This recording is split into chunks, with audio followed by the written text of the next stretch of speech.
Біз күнделікті тұрмыста қолданып жүрген сарымсақтың бірнеше ауруға ем екенін білеміз. Алайда, оның пайда болу тарихынан бейхабармыз.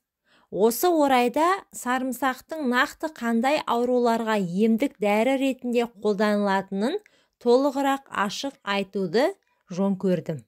Бұл жайында айтпас бұрын сарымсақтың қайдан шыққанына үңіліп көрейік. Көбіне сарымсақтың отаны деп Орталық Азия аталады.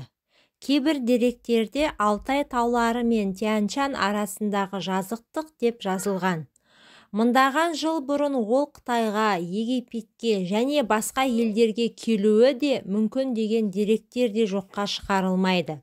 Басқа нұсқалар бойынша сарымсақ Орта Азия немесе Ауғанстанның тау бөктерінде, оңтүстік батыс немесе тіпті оңтүстік Азияда пайда болған.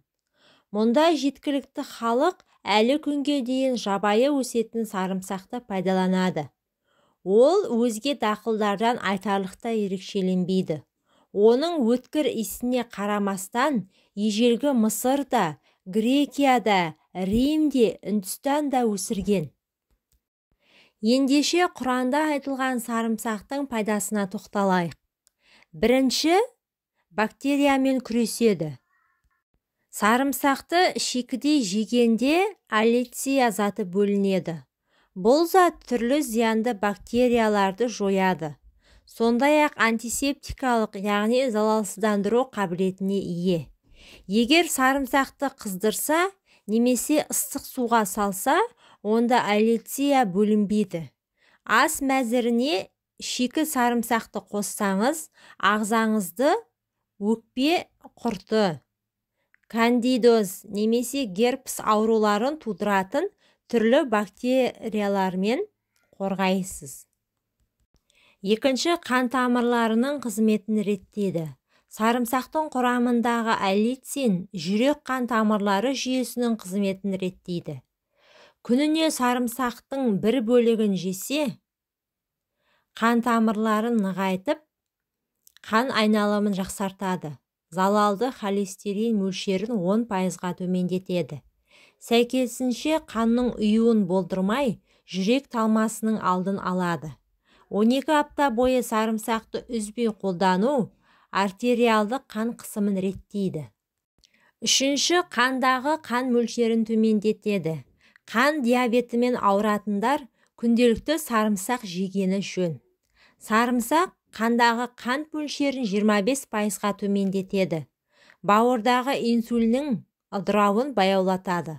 Сонымен қатар қан тамырлары және күре тамырларының жұмысын реттеп, қан диабетімен ауыратындардың жүрек қағысын жақсартады. Төртінші, иммунитетті күшейтеді. Сарымсақ вирусты ауруларды емдеуде таптырмас табиғи дәрілік құрал. Сарымсақты күнделікті пайдалану тұмау сырқауды 60% алдын алуға болатынын дәлелдеген.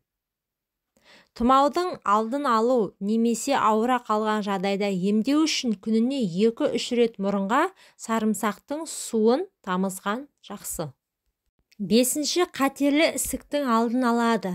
Сарымсақ құрамындағы күкірт, сульфид, салил және селен ағзадағы шлакты сыртқа шығарып қана қоймай, қатерлі ісік жасушаларын өлтіреді. Зерттеу нәтижесінде сарымсақты күнделікті қолдану қатерлі ісіктің пайда болуын 20%-ға төмендететінін көрсеткен.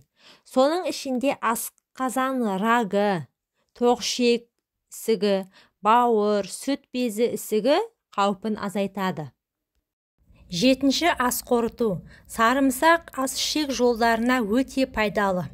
Оны күнделікті пайдалану асқазан сөлінің бөлінуін және темірдің дұрыс сіңуіне көмектеседі. Ас қорыту процесін жақсартады. Қарынның жұмысын реттейді. Ішек жұмысын жақсартады. Тәбетті көтереді.